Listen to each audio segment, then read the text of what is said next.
All right, folks, and welcome to this week's edition of Double K's Fantasy Focus, part 4 or 5, as I talk fantasy defenses and kickers. The defenses are pretty straightforward. You look at who was some of the best defenses last year, and they will probably repeat as great defenses this year because not many defenses outside of Carolina's really lost much this season. But the Seattle Seahawks lead my list. This team produces, like I said, very well every year in defense. 10-6 they finished last year.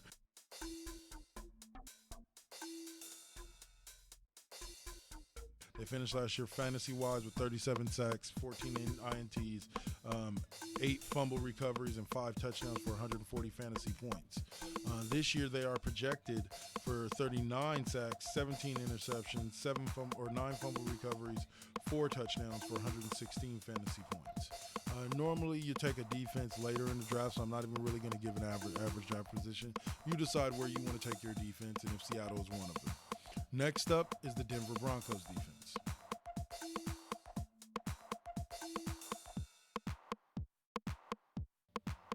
Denver, of course, won the Super Bowl last year. They finished with 52 sacks, 14 INTs, 13 fumble recoveries, and 6 TDs, and they returned most of their defense outside of a couple of backup guys. They also finished with 182 fantasy points. This year, they're projected to take a step back, which is pretty, fair to say. They lost a lot on defense, but they're projected to step back to 47 sacks, 13 interceptions, 9 fumble recoveries, 3 TDs for 142 yards. Once again, take the draft draft them wherever you feel strategy-wise works best for you. Next up in third is a team that doesn't normally get drafted. I believe in a couple of leagues that I'm in, they didn't get drafted at all. The Houston Texans defense. The Texans finished 8-8.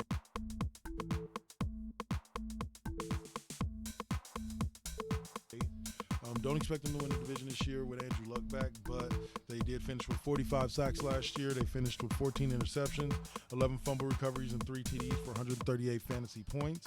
They also are projected for this year to finish with 45 sacks, 15 interceptions, 9 fumble recoveries, and 3 TDs for 114 fantasy points. Once again, this is the team that you could probably get this team in free agency after the draft is over if you wanted to. The next 3 are just teams that finished high but should finish last year, but should finish high as well again this year. The Carolina Panthers.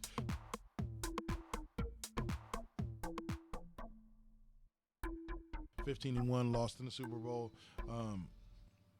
They had 41 sacks. They are projected for 41 sacks, 19 interceptions, 9 fumble recoveries, and 4 TDs for 123 fantasy points. I expect them to come very close to this, so taking them at the 7th, 8th, 9th round is not a bad pick.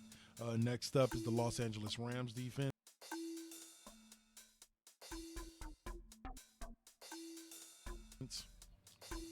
The Rams finished 7-9 and showed a lot of promise with their front 7. 48 sacks is what they're projected this year. 12 INTs, 8 fumble recoveries, 3 TDs for 111 fantasy points. I think, once again, they're a team that you could definitely use for a bye week, but I wouldn't necessarily suggest using them for your starting defense. Lastly is the Arizona Cardinals.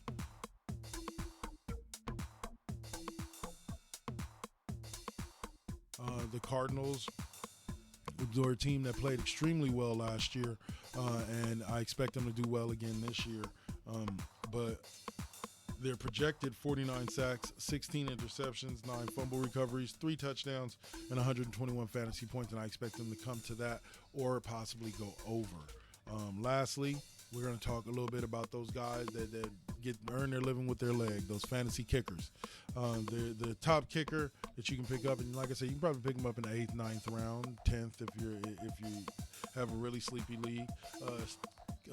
New England kicker Stephen Gostkowski.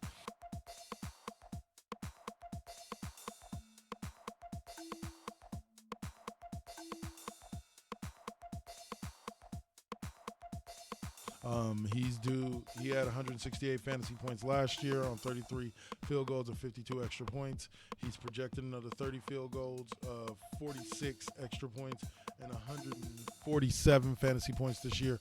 So he's somebody that I could see you taking in a later round, and it being a steal, or you getting a value pick out of it. Next up is Minnesota kicker, a guy that I managed to get in the last round of my last draft, Blair Walsh.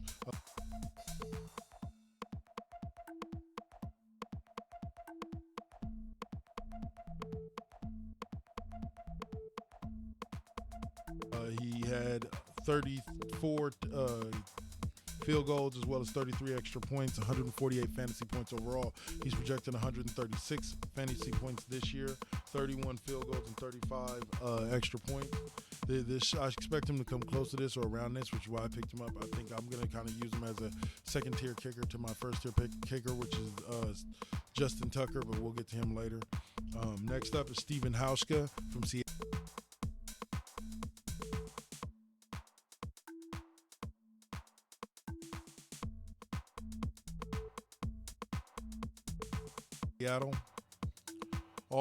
He had 29 field goals last year, 40 extra points for 144 fantasy points.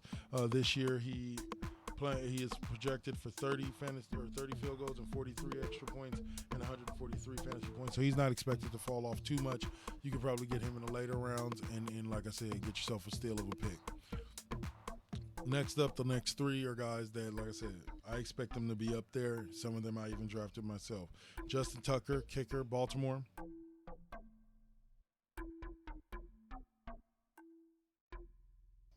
He's projected for another 30 field goals, 36 extra points, and 138 fantasy points. You have Cairo Santos from Kansas City.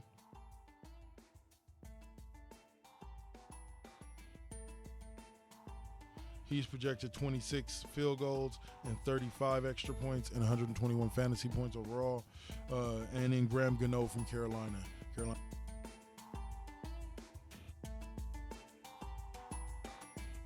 offense should be scoring touchdowns pretty good. 26 field goals, 42 extra points, 127 fantasy points. Expect him to do well.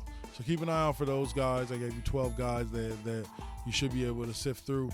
Should be, or 12 through 6 defenses, 6 kickers that should be able to sift through in your later rounds and still be able to pick up with an exception for the first couple. All right, so that's been Double K giving you my fantasy focus. Y'all have a great day. I'll see y'all later. Peace. Oh, listen to West Coast Bias every Sunday.